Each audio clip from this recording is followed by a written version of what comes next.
With that, I want to just dive into a brief little overview and background of what exactly the Community Building Institute is. But actually, before that even, I'd like to start things off with a land acknowledgement. So many of us here are in Montana. Many of us are from outside Montana. Wherever we are on native lands if we are in the United States of America, and generally even if we're outside of the United States of America. So I'd like to read this little land acknowledgement from Montana Campus Compact. As we gather together to learn about responsible strategies for addressing community needs, many of us live in Montana and some of us are located elsewhere. Wherever we may be, it is important to recognize that for generations, the region today familiar to us as the United States of America has been peopled and stewarded by unique, distinct, and prosperous groups of indigenous peoples. For centuries, colonization, invasion, and dishonesty have resulted in the displacement of these peoples from their spiritual and cultural homelands and the lands reserved to their sovereign rule by treaty. Here in Missoula, Montana, I'm joining you from the ancestral lands of the Ktunaxa people. Today, the Ktunaxa continue to inhabit this place and others, having joined with the Salish and Penderay peoples to form the Confederated Salish and Kootenai tribes. Wherever you may be, please join me in a moment of silence as we reflect upon the complex history of the lands that lie beneath our feet.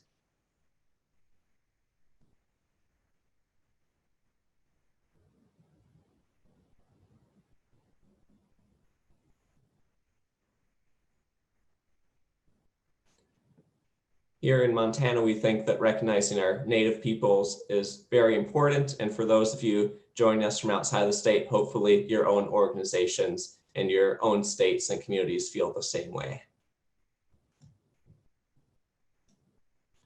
Now, moving on, just who is Montana Campus Compact? Some of you are obviously more familiar than this than others. Many of our AmeriCorps members are here today, so you know who we are. But we have members from other AmeriCorps organizations, from other communities, and from other groups as well. So I'll give a brief overview on who we are as an organization who is organizing this training for all of you.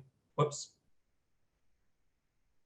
So Montana Campus Compact is, as you can imagine, a compact or kind of a collective of many of the colleges and universities here in the state of Montana. We are an organization whose network office is based out of the University of Montana here in Missoula, Montana, but really we are composed of all of our member institutions and we help to serve and promote all of our member institutions. Montana Campus Compact is one of about 38 such compacts here in the United States. And here we can see our 17 member institutions in the state of Montana. So what do we do? As an organization, we do many things, but kind of some of the main ones are promoting engagement in civics, promoting engagement in volunteerism, particularly among college students here in Montana. Our sort of tagline is we advance the public purposes of higher education by deepening colleges and universities' ability to improve community life and educate students for social responsibility. That takes multiple forms. We do lots of trainings, for example, with staff and faculty at our universities around getting students civically engaged, about including sort of civic learning into their curriculum to help the students understand that what they're learning in school isn't just dedicated to education and knowledge, but to being able to go out and help make the world a better place and to be good citizens here in the United States. We do a couple of awards and scholarships. Down here, we see pictured the Montana Athletes in Service. We do this each year, recognizing athletes at our member institutions who are also engaged in the wider community and do great things for them. I'll also mention the Denison Civic Engagement Scholarship.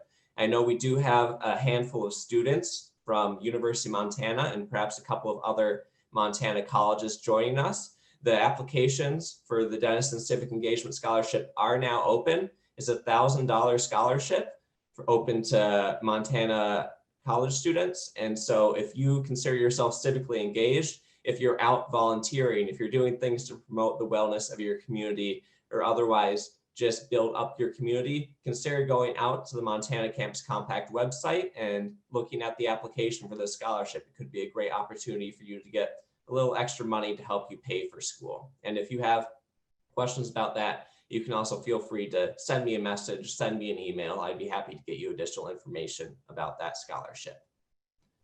And one other major thing we do, which is particularly of note here as we approach November 2020, is we do lots of voting initiatives with college students. We have sort of fellows at many of our campuses out helping students get registered to vote, helping to promote the idea of voting, because as an organization that promotes civic engagement, one of the most important civically engaged activities that any American can engage in is getting out and voting during elections.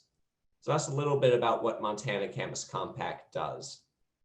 One other important thing I'll mention is, of course, we run an AmeriCorps program as well, and we have about 40 members from our AmeriCorps programs who will be joining us during the Community Building Institute. I know many of you are also from other AmeriCorps programs in Montana and with other campus compacts as well. So we're excited to be able to really get members out there promoting nonprofits, promoting community engagement, helping to support students be successful in school and go on and obtain college degrees. And Margaret. Oh, does someone have a question there, or was that just a little accidental unmute? I saw that, Darla. How are you? Oh, I think someone's microphone is unmuted. All right, hopefully that takes care of it. So that's what Montana Campus Compact is and does. So what's the Community Building Institute? The Community Building Institute is a training we generally organize twice per year, usually in the fall and sort of the late winter, early spring, to just help AmeriCorps members, to help students, to help nonprofit professionals get some more of those basic understandings of what goes into being responsible and responsive to community needs. Not just going in and thinking you have all the answers, but considering how you can listen, how you can plan, how you can make your efforts really effective so that we don't just sit around talking about community needs, not doing anything, and we don't just go off in the completely wrong direction, not addressing the actual community need that we would hope to be able to help people with. And so the model for the Community Building Institute, you've probably seen this image around, it's been getting shared out with a lot of our communications. This is the community building cycle. It's got these 6 steps in it. Notice, there's a little bit of, I don't know, symbolism, metaphor. They all sort of overlap with each other. They all overlap with the community need. Just noticing that nothing here is standing apart from anything else. Everything should sort of blend into each step along this way. Everything should naturally lead into the next step, and nothing should ever become disconnected from your actual focus, which is addressing this community need that you've identified in your particular community or the population that you are working with. And then here we have, of course, over the next 6 sessions, we'll be getting in much more depth into all of these. But here at the beginning, it's just kind of an idea of what goes into each of these 6 items and what you should expect to be hearing about in the 2 weeks in front of us. So first step in the community building cycle is assessment. You need to figure out what's actually going on in your community. You need to find out what resources are available and what needs those resources can be able to be met. If you don't start with a good assessment, you're not going to know that you're actually doing things that are needed or doing things in the most efficient way possible. This next step is awareness, and that means just getting people interested in what's going on. That can be awareness of the problem you identify. That can be awareness also of maybe the programs or initiatives you're trying to develop. That then leads into advisory groups, because it's important that as individuals entering communities, or maybe as members of communities trying to address the problems we see every day, that we don't just assume that we have all the answers and we know the best way to do things. So it's incredibly important to get input from community members, put together groups to advise you on the best way to go forward. That then leads into planning. We Some of us love planning, I'm sure. Some of us would rather just get right down to the action. A good plan, though, is going to make sure your action is undertaken efficiently and effectively. So taking that extra time to set up a plan from the start, figure out what do we have, where are we, and how are we going to use that to get where we want to be. So planning is, of course, essential to any project we undertake in our lives. Implementation then is that action step that many of us are, is possibly our favorite step, that we want to get out there. We want to be making a difference. We want to be causing these changes and helping people. So that comes in the implementation, which is, of course, just one of 6 major steps. So sometimes it's important not to just get caught up in that implementation, but instead to be doing all of this planning, all this preparation, so that when you do reach the implementation, you execute those plans effectively, and you really do have a long-standing sustainable change in your community. Finally, wrapping everything up is the evaluation step. You want to be able to tell if you have made a difference. You want to be able to maybe report to grant funders or your organization that we did make an impact. This is how we've made a change, and this is how we measured it. So evaluation is a key step. Just because it's the last step doesn't mean it's a step that we should ignore. And finally, not actually a step on the cycle, but more of the cycle itself, is this whole idea of repeating. Once you have gotten through the cycle once, it's time to reassess the situation. Is there need to continue this programming? Is there needs to adjust it? How can you improve each step along the way again? And that's the beauty of a cycle. Every single iteration allows you to build on each past instance and to make sure that in the future you're able to have more impact, reach more people better, faster, more efficiently, all of those great things. And so never forget that when you get to the quote unquote end, it's really just the beginning of your next step. That's a brief overview of the philosophy and structure of CBI and the 6 sessions that we have this week and next. We'll dig much more deeply into each of those topics. But my last slide here is just a little bit of housekeeping stuff, just reminding everyone that sessions for Community Building Institute are occurring today, tomorrow, and then Thursday of this week. And then similarly, next week, it'll be Monday through Thursday as well. All sessions other than today's will run from 11 a.m. to 12 p.m. Mountain Time. Adjust to your own time zone as appropriate. Hopefully those calendar invites should have all adjusted automatically to the appropriate time for you. All sessions will, of course, be on Zoom. The same Zoom link is actually used for all sessions. So don't panic if you lose a specific invite and think you've lost the Zoom link for that one. You can just open up any Zoom link from any of the invites or materials. They're all the same one. They'll all bring you to the same place. If you have not noticed, recording is currently live and will be live on all of these sessions. They will all be recorded in full and just sort of trimmed down probably a bit at the beginning and the end. Montana Cannabis Compact may be sharing all or part of these on their social media. Just want everyone to be aware of that. If you are strongly opposed to having yourself shared on social media, then consider maybe only communicating through the chat box, keeping your video off, stuff like that. Hopefully no one is too concerned about that. And for the most part, presenters will be having question time at the end of the presentation. Each presenter will be different, of course, but just feel free, maybe either save your questions for the designated question periods, put them into the chat box so we make sure that we get to them. Or of course, if the presenter does have distinct times that they take and pause for questions, feel free to either unmute or send chats at that time to ask your questions of our knowledgeable presenters. But with that, I'll ask the group, does anyone have any questions about CBI overall, any of the logistics or scheduling? Otherwise, I'll hand it over to today's presenter.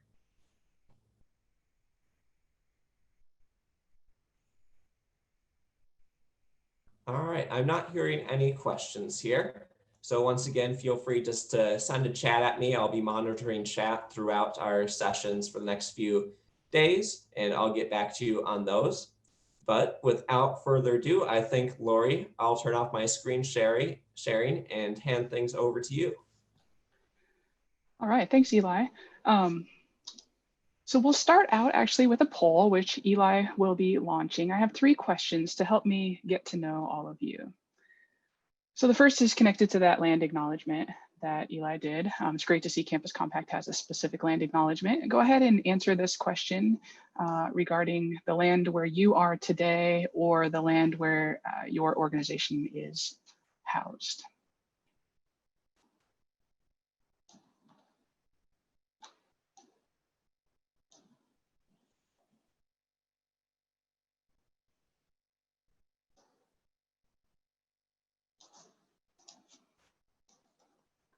And then the other 2 questions are there as well. So just a little bit about the organizational context where you are, which setting best matches where you are, government, tribal, indigenous, nonprofit, for-profit. And I realize some of you are maybe students, and often that would be if you're at a public institution, government, or thinking also about where you want to work after graduation if you are a student. And then just a little bit about your community, whether you have an awareness of what the poverty level is, what % of people or households are living in poverty in the community where you live.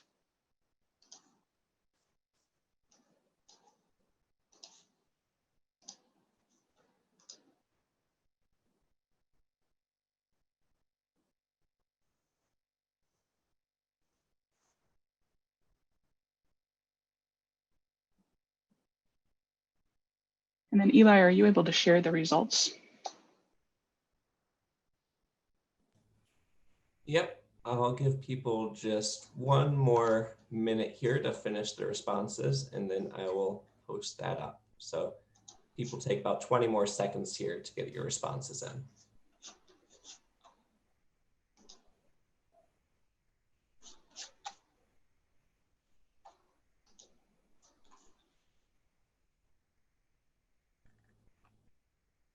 All right, I'll share those now. All right, just so you have a sense of who else is here, there's a lot of people, it seems, in the Missoula and Flathead Reservation area. A few Blackfeet representatives or folks up in their community, Chippewa Cree, Assiniboine Sioux, up at Fort Peck, potentially, Northern Cheyenne, Crow, Little Shell, Chippewa up near Great Falls, and 25% saying other. And I see some people in the chat are also kind of saying that they're around the state or Salish and Blackfeet territory, et cetera. And we also have the majority of people working out in nonprofits.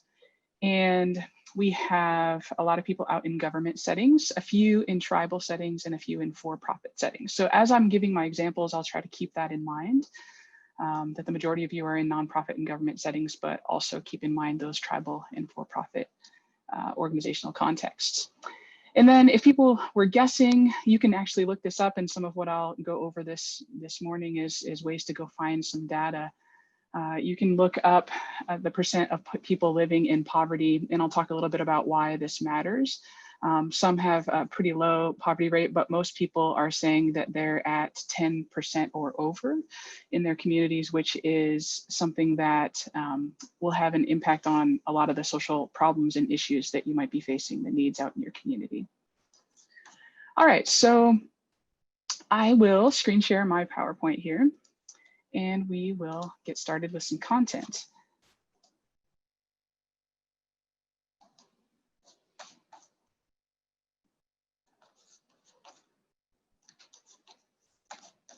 All right, I'm just going to switch modes here.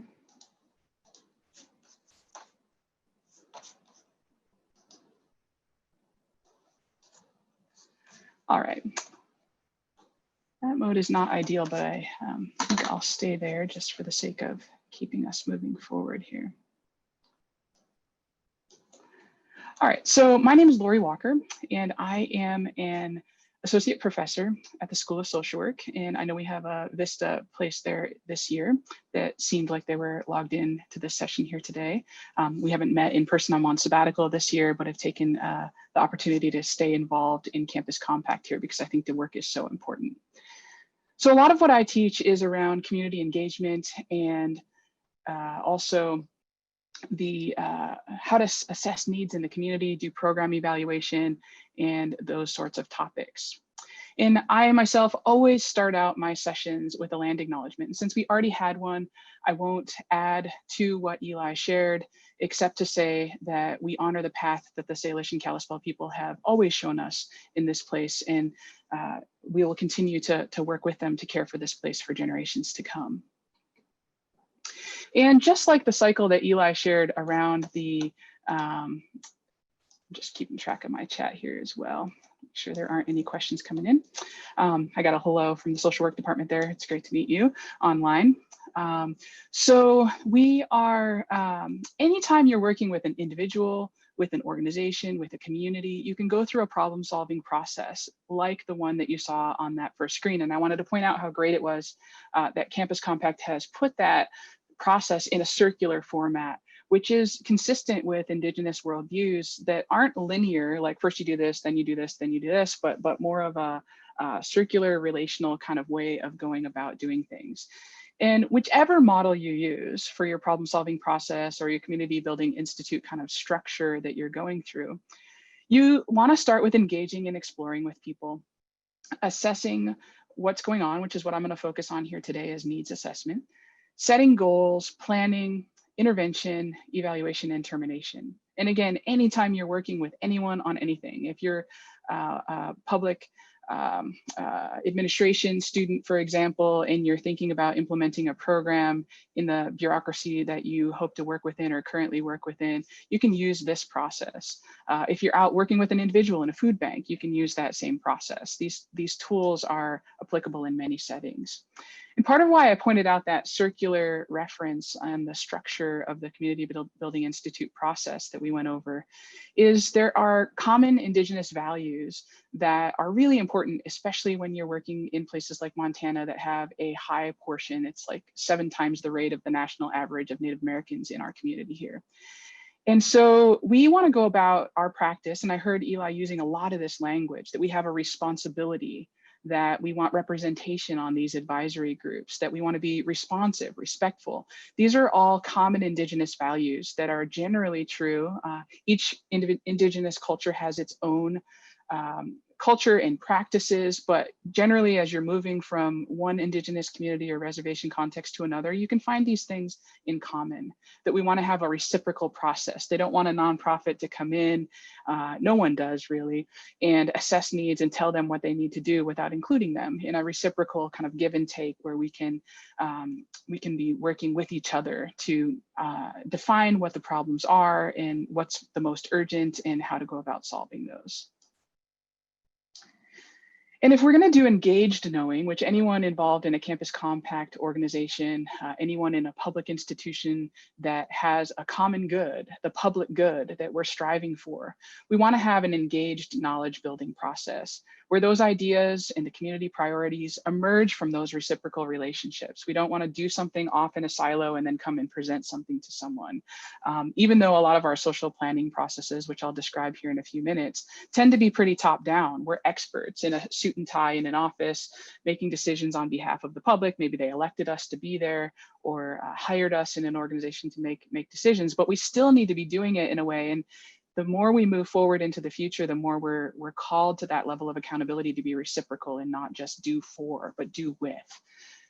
We also want to make sure that there are a lot of different voices represented in position. You don't want to just go consult with one person and say that you consulted with the community, but you want to make sure that you're thinking about all the different identities in the community and how they might think about and frame the processes that you're working on, what's relevant, what outcomes matter.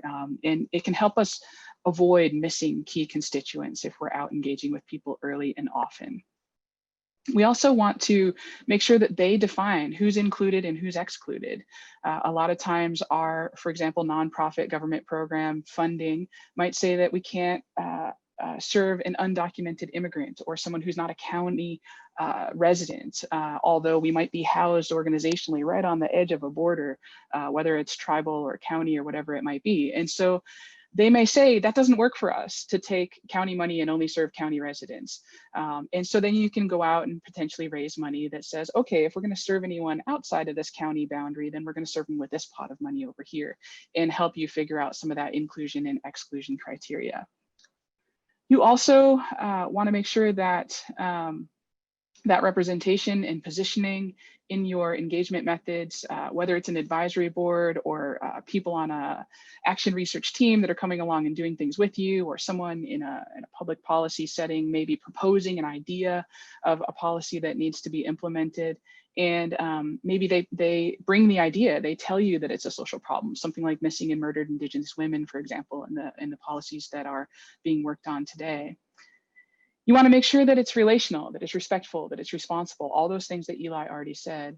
And then you also want to make sure that you're valuing people's voices, that everyone who comes to the table has something relevant to bring and to consider.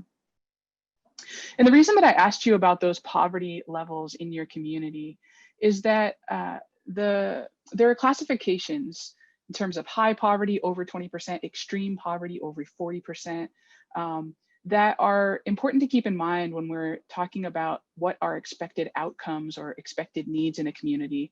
You can compare with other areas. Let's say you're in a city. I used to work in Denver a lot, in the lowest income neighborhood in the whole state, Sun Valley, which had something like a 70% poverty rate, where there were a lot of low income families living in public housing, transitioning out of homelessness. And there were 27 homes total of homeowners who were predominantly working class people. And so that neighborhood has such an extreme level of poverty that when I'm going and I'm trying to assess what's going on and what interventions we might put into place, I need to be aware of that level of poverty and compare the other neighborhoods in the country that have similar poverty levels to know what is working, what the needs are, and I can build my programming not just on what people tell me they need, but also what are those common normative needs when those are the stats of the community. And unfortunately, the research says that if there's 10, 15% poverty rates out in communities, that we see a lot of disparate outcomes. It has an impact on our schools. It has an impact on our community health, mental health, are the ways we relate to each other. And some of those are good in terms of the research that I do, where in Sun Valley and the nearby neighborhoods, La Alma, Lincoln Park, for example, there are embedded within the neighborhood social ties where people rely on each other in the ways that we often don't anymore, for borrowing some milk or a couple of eggs or sugar or flour while they're waiting for access to food from a food bank or SNAP benefits or whatever it might be. People really do rely on each other in a way that people in often middle and upper income neighborhoods don't. And so there's both these things that happen, these social dynamics that happen in a community that are disparities, and also there are great assets that come with a concentration of a specific group of people in a place. So something that I've learned a lot kind of later on in my career that I want to share with others as early as I can in your careers is that the meaning that you make, when I just talked with you about the social ties in a community, most public housing research talks about deficits. It focuses on all the bad things, the low graduation rates, the low employment rates, the health disparities, which are all true, but they often aren't explained in a manner that is structurally explained. Like, how did people come to live in that neighborhood? Well, it included white flight to the suburbs. It included African Americans moving north after the Civil War and slavery and being released. It included urban Indian relocation programs where people who were moved from their neighborhood, their community with their indigenous nation and moved to an urban area to these high concentrated poverty neighborhoods. And so in order to talk about what's going on in that neighborhood and understand the needs, in all those different demographics I was just describing as examples, I need to understand the structural disadvantage, how did that neighborhood come to be built in that way and transform from a predominantly Jewish neighborhood to a predominantly Latinx neighborhood, to then African Americans and African refugees moving in, when public housing neighborhoods in different parts of Denver were being demolished and people were being relocated. And then there's also these 5th generation urban Indians living there that were relocated there. And so each of those people, if I'm out and talking to them, which I did as a community organizer, I'm able to understand the meaning they make of how they came to be there, how the place came to be with these disparities. And they can tell me about their assets, their resilience, the things that they're doing in that place that are benefiting them. And as we think about how to frame things, we also need to think about the local context. Each place that you all are, and part of why I asked you one indicator of where you're located, with which nation's ancestral territories are you in, is because each local context is different. There might be commonalities that we can compare across high poverty areas, but each jurisdiction, each location, each community is going to have their own culture, their own context, their own factors that drive that place and how it came to be. And so in order to make good meaning of that, and I'll get into later on, also engage people in the process of meeting those needs, we have to be aware of the different approaches we might take, top down and bottom up. For example, with top-down explanations, I might say there is a problem with the school to prison pipeline. There are kids getting arrested, and I've done a report on this with the ACLU of Montana, in schools at very young ages, and it sets them up to be more likely to be incarcerated and involved in the criminal justice systems as adults. And I can talk about that from a top-down kind of way, my own understanding of how that comes to be and risk factors and that sort of thing. But I can also come back to a source like Indigenous statistics that tells me to not forget, like I said on the previous slide, to situate those outcomes in structural realities. And I can know that some of those disparities of the over-incarceration of Native Americans in Montana, for example, I think it's something like 17% of people incarcerated are Indigenous men, where 7% of the population is Native, and something like 36% of the women who are incarcerated are Native. Well, what meaning I make of those statistics, books like Indigenous Statistics, it's a very short read, but very powerful, helps me to understand how to situate those things in those structural explanations and the meaning, where I can't necessarily just run stats by group. In a lot of places, Native people are less than 1% of the population. And so if I see 3% of the people or 6% of the people who are in prison are Indigenous, I might not think that's a big deal. But if I know that it's 6 times the rate of who's present, which is the case with Native American women in Montana, then I know that based on using statistics that are designed to bring and highlight the disparities that are occurring with populations that often have small percentages or numbers, then I can describe that in a manner that more accurately portrays the need and the issue. And as my bottom-up explanation over here, I've got this example here, the most recent one. Here is Foreshadow, a hip hop artist that was a part of this campaign, the CSKT, the Salish Kootenai COVID challenge, that was working on getting young people to wear masks in order to protect their elders.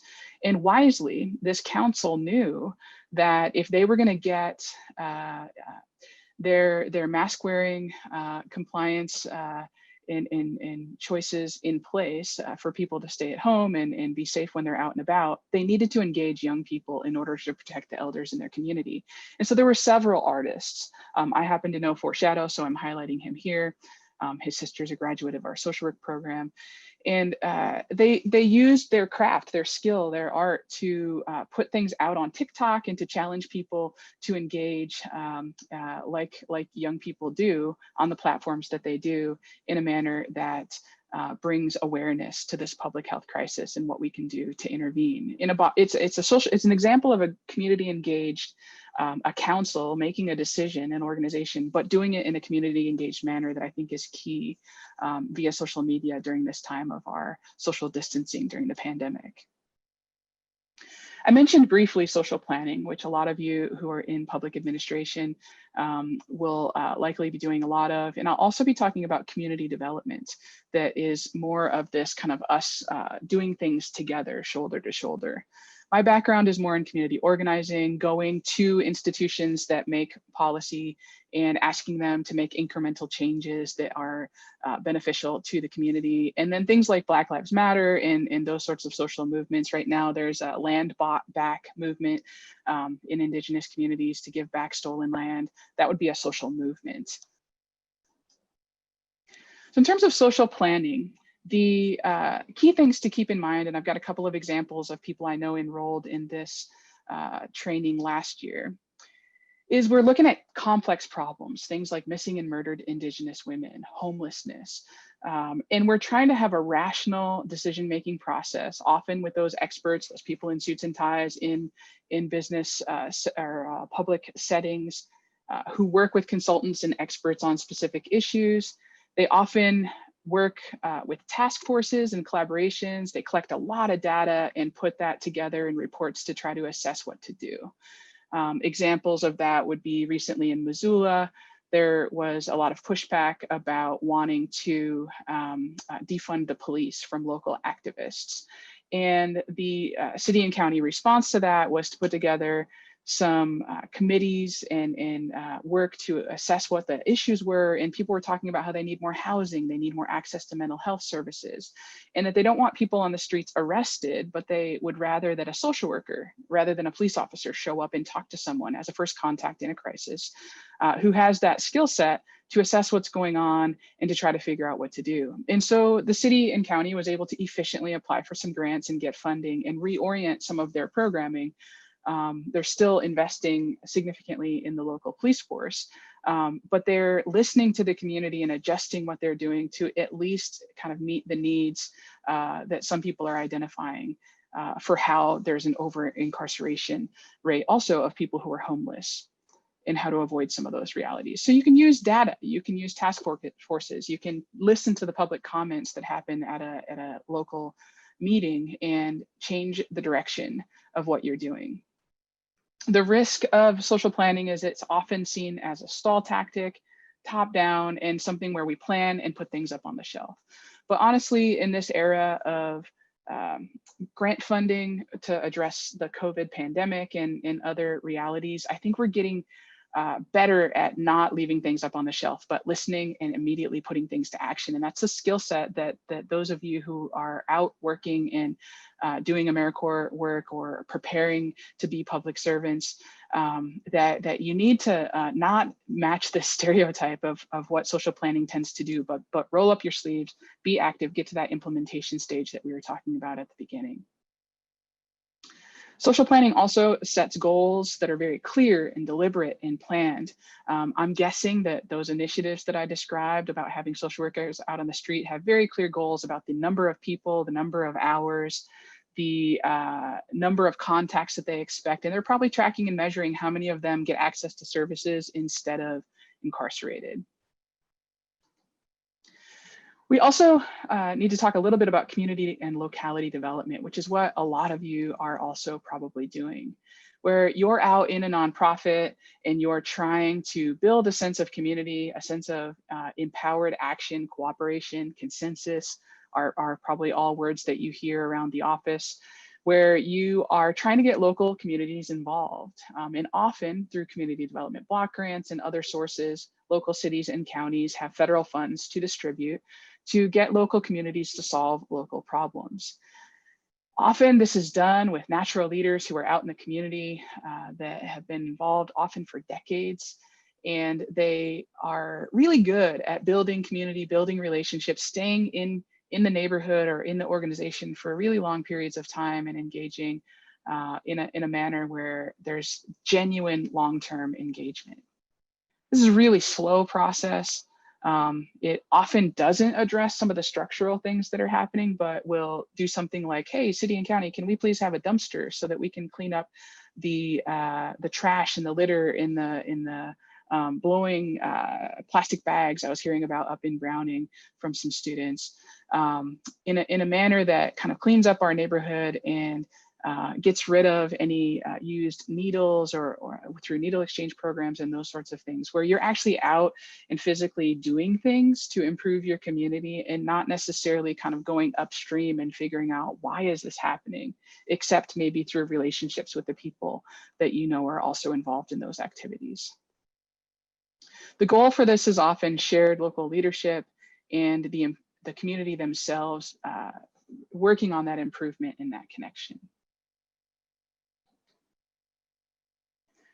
The reason I talk about those different types of interventions is that they all think about and have attitudes about power, but have different attitudes about power. Social planning uses power. You're in a position, you have the authority, you've been elected or appointed to do something, and you're going to use the power you have to do what you think is best. Community and locality development focuses on creating power. That sense of community and relationship building and kind of going out and getting things done by rolling up your sleeves and working directly on the issue. Community organizing is about gaining power, where people maybe are not having access to something like respirators or personal protective equipment, that people might go and kind of demand from their local government, from their boss in a health facility, wherever it might be, through a union, for example, get themselves organized and say, hey, we can't be doing this frontline work that is so dangerous with these long hours without having the right equipment. Can you please, we're asking, we're demanding that you get us the equipment that we need, that you get us the equipment that we need to treat people, such as respirators.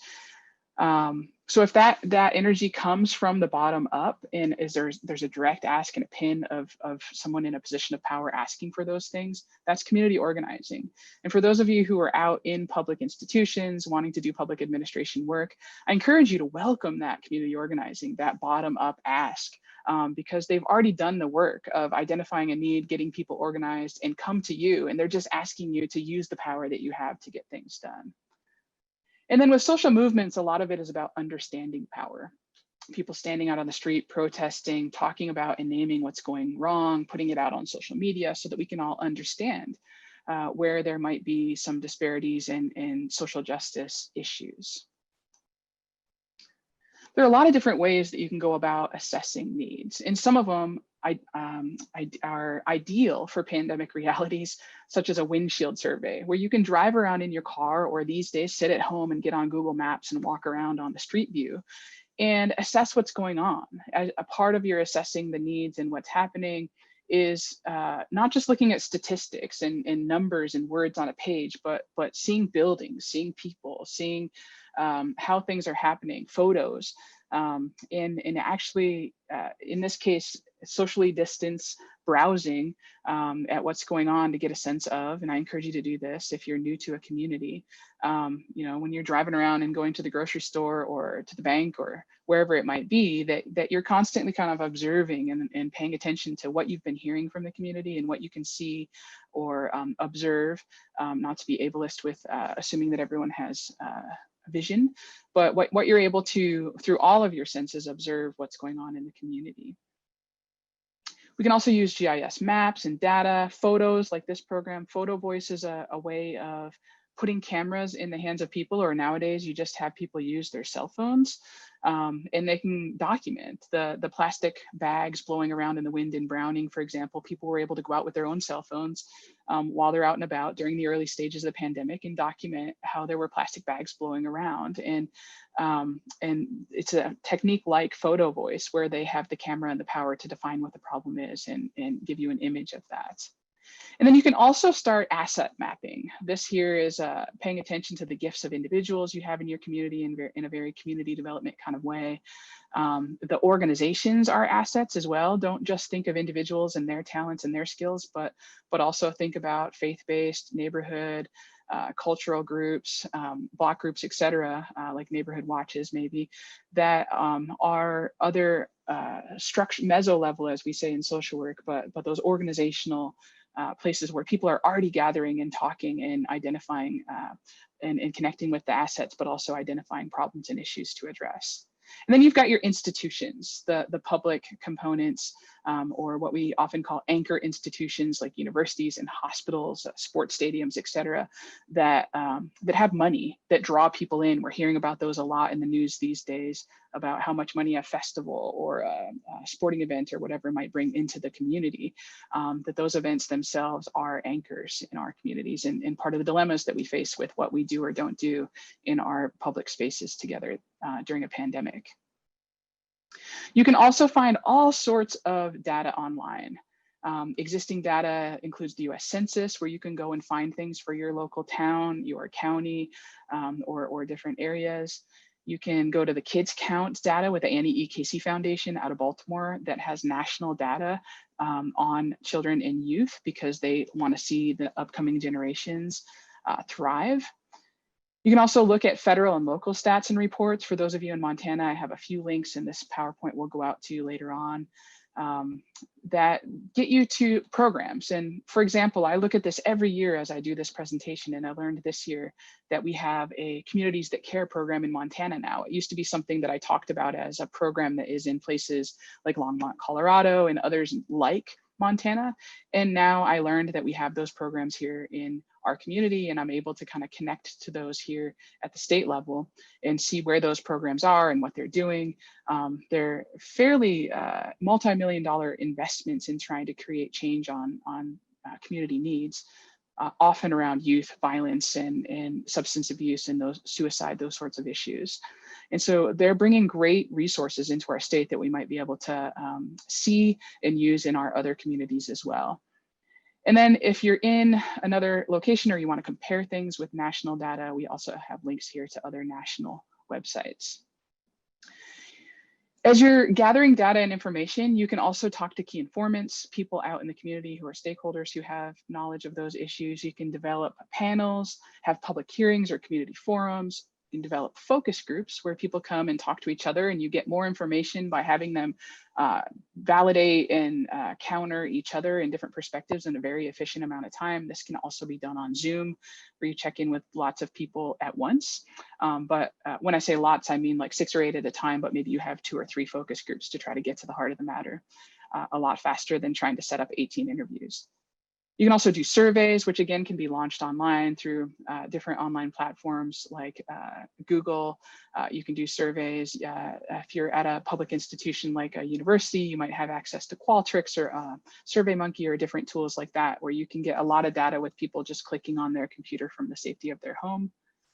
Or convergent methods, where you decide you need data from a lot of these different sources or 2 or more of these sources.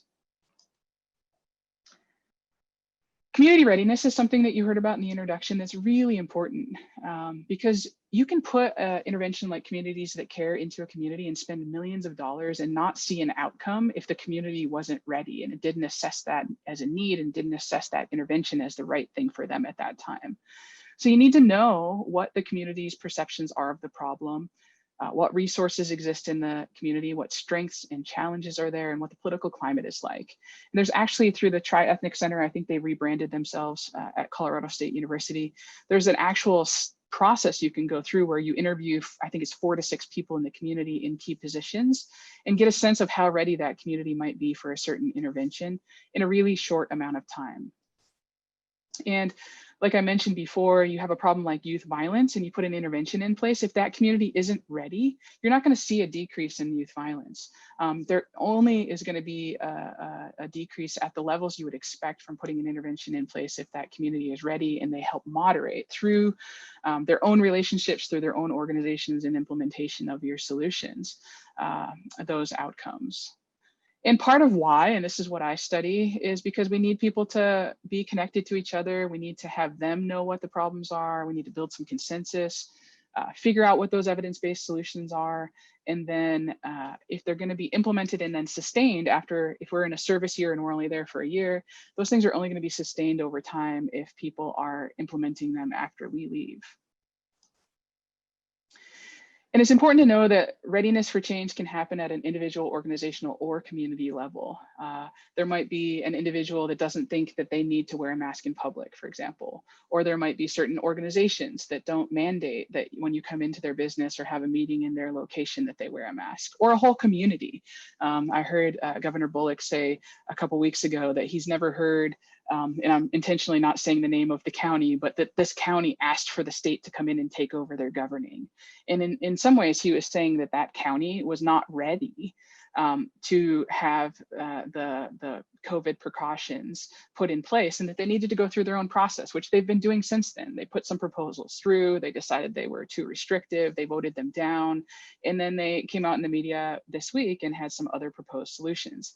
And part of why that matters, as much as I, in my case, wanted the governor to step in and make that decision for them, I think he was right that the best way to get them to do preventative pandemic work around this public health crisis is for the community themselves to wrestle with what their own solutions are. So getting a level of readiness is not just to help you identify what are the needs, but it's so that you can help them help themselves get involved in the solutions. A lot of this thinking comes from what we call the trans-theoretical model of change. And it's just like any, if you're trying to quit drinking, trying to quit using drugs or lower your drug use, you're trying to lose weight or exercise more, do more mindfulness practice, no matter what changes we're trying to implement in our lives, either individually or collectively, we go through these processes. And everybody here has different ways of describing the same thing. But we go through these processes where we're not even thinking about something as a problem, then we're thinking about it, then we're preparing to do something about it, then we take action, then we maintain that action. And some of these different theories vary mostly at these stages, where that maintenance has to be institutionalized. It has to be that county making their own decision, like the example I just gave. Where they professionalize and confirm and put into place those interventions that eventually can stabilize and get the community to a place where there's a high level of ownership and implementation of that intervention over time. There are a lot of different ways to go about needs assessments, and I won't go through every single one of these because I want to in detail, because I want to have some time for you to talk to each other and start to apply some of these concepts. So I'll just give you a quick overview. But needs assessments are systematic ways of going about determining issues and problems to try to figure out what to address. And there's a lot of assumptions behind it in terms of making sure that, or assuming that you can fully understand a problem and that solutions can be known and identified and implemented. And you often go about identifying those problems by trying to figure out, is there a gap in services? For example, I heard that the Missoula Food Bank increased the number of meals that they were getting to children and youth this summer. And that is probably because some of those programs at schools where they couldn't gather in person were no longer available to people to get those meals out dispersed in their local communities. And so they had to come to this one central place to get those meals for youth in the summer. There was a gap in services, which in this case, they only knew because their numbers went up in terms of how many children and youth were showing up for meals in the summer. And the solution is often more services. I just got an email in my personal email saying that the Poverello Center, our homeless shelter in Missoula, is opening a new facility. Didn't have time to look at it in detail, but they were talking about a cold weather shelter, something we are always wrestling with to figure out what's the model this year to meet the demand to provide 24/7 access to people to have warmth in the winter, often regardless of whether they're utilizing substances or not. And that is a shift that has happened over time because people have demanded that you can't require sobriety to keep someone warm in the cold. There are other assessment or other assumptions like the community needs and strengths, like we've talked about quite a bit already. And then you want to identify, and I'll just give an overview of these, the purpose of your assessment. And again, you can come back to these slides later on and think about the specific projects you might be working on in your organizational context. But are you planning and trying to figure out how to build the capacity to meet some sort of need? Or are you proposing something like, we want to hire these social workers to be the first point of contact out on the street? Or are you figuring out how to allocate resources? Those are all different ways of different purposes for assessing needs that each of you might have in a different manner because of the context you're in. But no matter what kind of organizational context you're in, there are lots of different stakeholders, the people who will fund things, the administrators and the politicians who have that power to make those decisions, you as staff out in organizations around the country, and businesses, like I'd mentioned before, as key stakeholders, unions, et cetera. There's lots of different people, adults, children, youth, all that need to be thought about as possible stakeholders. And then I mentioned these before, the different ways you can acquire that information from people. And then I think this is useful for all of us when we think about brief, 2 to 5 minute speeches that we might give. There's thorough steps that I have on these other slides here. But most of us, when we're working on assessing needs, to get to the point where we describe this unmet need, problem, or opportunity, have some sort of theory or research base to back up what we're saying, propose a project, often something that's being done elsewhere, or maybe something that is inventive and new that we came up with because we're engaged with the community and being creative.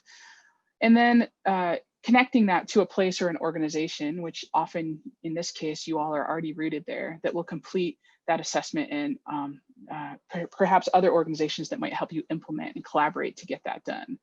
Because there's a climate these days that states that no organization by themselves need to get something done. Often it ends up being a collaboration of many organizations and institutions that come together to solve a problem. So in this process of a practical needs assessment, we go through that first step I just described. We also describe who the problem has an impact on, and we make a claim about the process or solution that we are proposing. Often we propose that to people who have the power to get things done. And again, these are more detailed explanations of what I just described, but you're basically trying to get at an understanding of conditions or issues, conditions being something that's troublesome or not yet considered a social problem. And a social problem is something that someone in a position of power, whether it's your tribal council or the federal government or the local government, decides is a problem. I would say something we're wrestling with right now is the public health realities around COVID-19. And some people don't think it's a problem.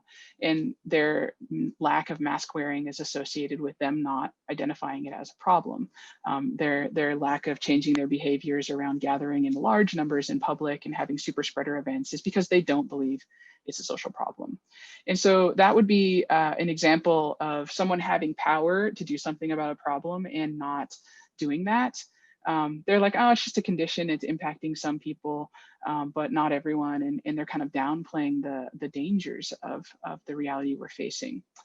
Versus an issue where they're components of conditions or problems, often kind of making a claim like missing and murdered Indigenous women or the COVID pandemic realities, that we need to do something more about that problem. So we're kind of watching that play out in our contemporary times. So a couple of key tools that I wanted to share with you is that you need to think about these 3 questions here as a starting place often. Who and how many people are affected? People want to hear those numbers these days. We're data driven. They want to know what are the characteristics of these individuals experiencing this condition, such as group X is experiencing Y barriers to services. And they want to know the scale and distribution of the conditions. So how many people are impacted, how far. In the chat box, I saw some of you are working with the whole state. And so when you're thinking about the distribution or the extent or the scale of the problem, with the pandemic reality, what's coming to mind for me is looking at those county maps that are darker red these days with the rate of COVID cases. As I'm talking about the distribution of that problem, I have a geographic map that's already up on the web most days of the week, and you can look at a live summary of that in order to understand how far and wide that is distributed. And just wanted to point out that sometimes there are smaller counties that spike. A place like Deer Lodge County or Great Falls, Cascade County, they weren't necessarily on those maps for a while. And now I would say the extent is spreading and there are outbreaks in those communities, which is a shift in the distribution of the problem that we're facing. This last stage of claims making focuses on trying to articulate that this is what I've been leading up to, that something is a social problem, that there's a widespread concern and something that creates intense worries, keeps people up at night, and demands leadership and societal attention and intervention to do something. And so this is that stage where you show up at the public meeting and you make a impassioned speech of 2 to 5 minutes to try to convince people, often using data and kind of describing your best summary of what we had on the previous slides to try to make your point of what you're asking for. Again, there's a lot. I'm just going to give you a brief overview of what is here without going over those in detail. But there's a lot of different ways to talk about unmet needs, gaps in services, and identifying problems.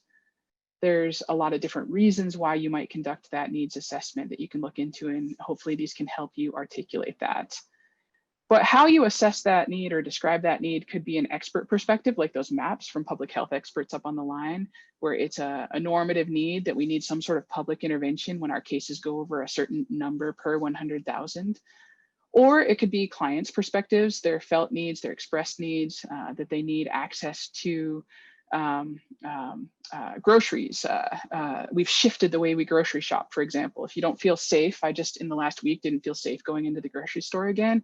And so I had this felt need to do that curbside pickup, ordering the groceries online, and stores have shifted the way we buy groceries because of those felt needs or expressed needs. Expressed needs include shopping hours, specifically for people who are immune compromised or over a certain age. It's earlier in the morning when things are stocked on the shelf and there's less people in the store. And again, stores have shifted their practices based on those expressed needs. Or it could be a comparative need. If we're, for example, looking at the COVID outbreaks in Bighorn County or on the Blackfeet Reservation and comparing them with what happened early on the Navajo Nation and what we learned there, that would be a comparative need, looking at here locally compared to some other place that's similar. And again, I'm not going to go through all of these in detail, but just want to point out that on my slideshow here, I have all these different detailed examples of each of these that I just gave you a brief overview of in terms of these normative needs, felt needs, expressed needs, comparative needs. And these are often powerful stats that you can say that given that sample one, this other group, which can be secondary data you pull off a website or a news story, now that there's so much data in our daily news, and say that X% of the population expressed this need on the Navajo Nation, and therefore we might assume these are also needs in Bighorn County or on the Blackfeet Reservation as well. Gaps in services are often just asking people, what do you need versus what are you getting? And this example here that I have is like subtracting their answer on a survey from, I always need this, but I only sometimes get it. And that can show you a gap in those needs. And then there's also this process of trying to figure out if people are not accessing services, why? What are their priorities? What are their needs? What are the barriers? I gave that example earlier of someone might be drinking or using drugs and need access to someplace warm to sleep in the winter.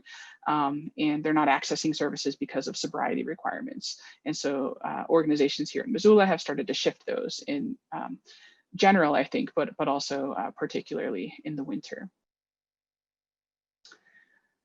So there's a lot of different ways or groups that can get involved to try to solve those problems, and these different steps that you can go through that we've been talking about, lots of different ways to get there. But I wanted to stop now and give you even 5 minutes, Eli, if you're able to open up those breakout rooms and go into those spaces. All right, welcome back, everyone. If you have any questions, go ahead and either type them into the chat box or unmute yourself and go ahead and ask. Maybe as we get everyone coming back, I did think of one question. We are in 2020, so it's a new decade. So kind of looking ahead to the next 10 years, how do we think assessment might change from, the past decade? It's a good question. Just thinking about that for a second. I tried to insert some of what I've been noticing is different. And some of it, I think, is the assumption that the community should be more involved. There's a higher level of responsibility and accountability these days to not do for, but to do with. And so on the model, the circular model that was presented at the beginning of those advisory boards, I think nowadays, especially my work with Indigenous communities, they have made us, in a good way, like put that advisory committee at the beginning.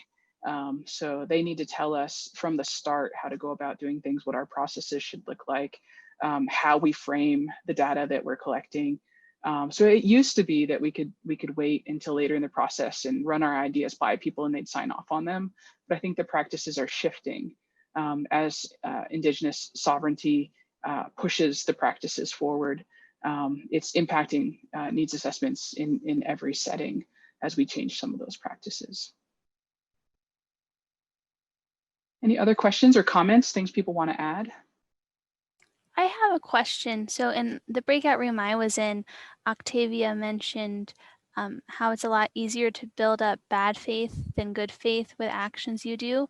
And I was wondering how you can turn around bad faith, especially if you come into a community and you have like a really great idea and then you put it out and like no one likes it. It doesn't take into account anything anyone needed. How can you sort of reverse that to make sure that you're not coming off as like too arrogant and everything like that once you make a mistake? Yeah, so I think I always go back to which one of these 7 or so R values that I put at the beginning of my PowerPoint can I go back to in that moment? And the one that came to mind is reciprocity. So there must have been something that happened where we put out an idea maybe too early without running it by enough people first, and they maybe got offended, or we're like, okay, here we go again, another person who's a short-termer coming in here trying to tell us what to do, and then they're going to take off when their grant money or their service year's up or whatever. And so what I do in those moments, it doesn't matter what setting I'm in, teaching a class or doing a community project, is I get on the phone or on Zoom or in person if it's not a pandemic, and have a meeting with that person where we can sit and talk it through, and I make sure that they know I hear them and that they see me changing what I'm doing with their feedback. So it's not over when people start speaking out against you. I think it's an invitation to inclusion. Great question. Any other questions or comments? I have a question. Yeah. So I am currently writing a needs assessment for the high school here in Glasgow, and was wondering how you would advise writing intentional questions, not necessarily to get the answers I want, but to steer the results in a general direction. It's like, how do you incorporate your end goal into the questions? Yeah, I think what comes to mind now is, we see a lot of political ads these days online, and a lot of times I haven't done a survey lately, but in the past when I've done surveys like that, they often ask the same question 5 different ways, because there might be something about the wording of your question that people disagree with, but if you ask it several different ways, they might agree with a slightly nuanced different version. And I use political ads as an example because they'll often take the one that is in favor of whatever their campaign or candidate wants, and they spin that version on those commercials that are on TV. So political scientists have, I think, gotten really good at asking you several versions of the same content or concept, so that you can make sure you have the precise data that you need to accurately portray what people think. We see people starting to disappear as time, or saying goodbye. Thanks for coming, everyone. I can stick around for a couple more minutes if anybody has any ongoing questions, but did want to acknowledge that we are approaching the end of time. Yeah, and so I think we can wrap up. People feel free to hang around with questions. Thank you to everyone for being here on our first day of CBI.